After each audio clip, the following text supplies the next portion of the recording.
Right, here in France, the host nation for this year's Rugby World Cup. 200 years since the sport was invented on the fields of rugby in the UK.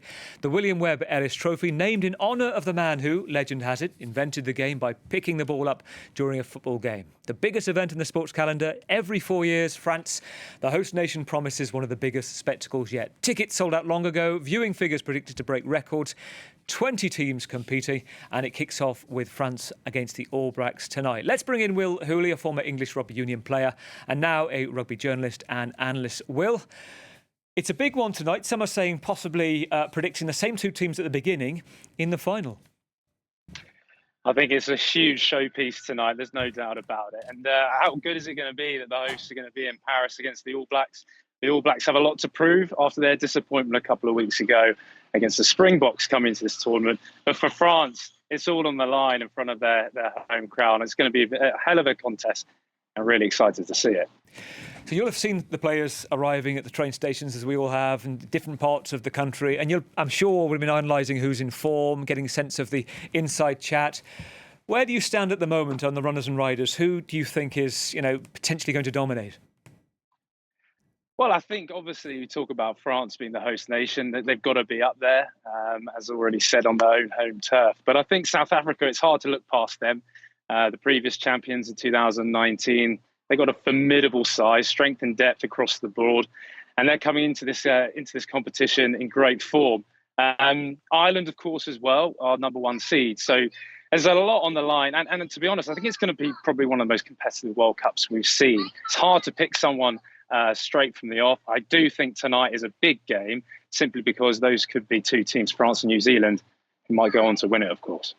You haven't mentioned two teams that sometimes are up there with them. One of them, your home country, England. How do you see their chances?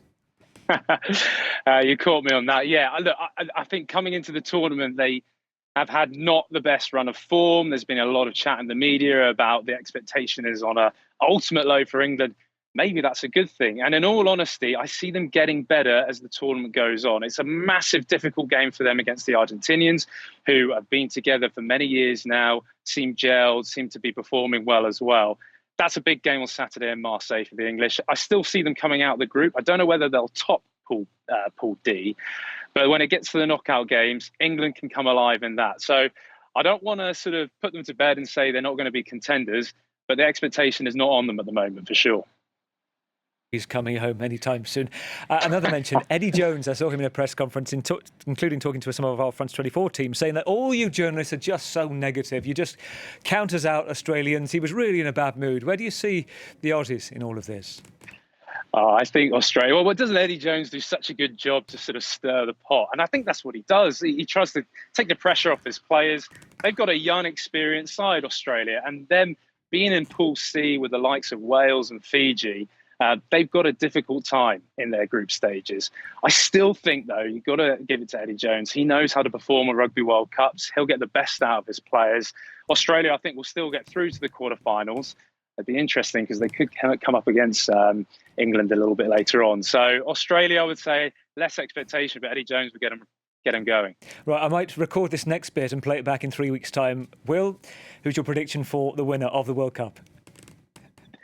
I think it's hard to look past South Africa, I'll be honest. Although they're going to be in a very difficult group, you wonder whether they might lose some energy playing Ireland and Scotland before they even get to the knockout stages. I'd love to see France, though. I think for rugby, for the tournament, and probably for our whole sporting economics, this needs the host nation to do well. But yeah, if you're going to get an answer out of me, I'd say South Africa as it stands. We're lovely to talk to you. Will Hooley, a former professional rugby player and journalist. Well, we've got a special programme tonight in the lead up to the game here on France 24. Join the Rugby World Cup special, 8:30 Central Eastern Time, that's 7:30 GMT.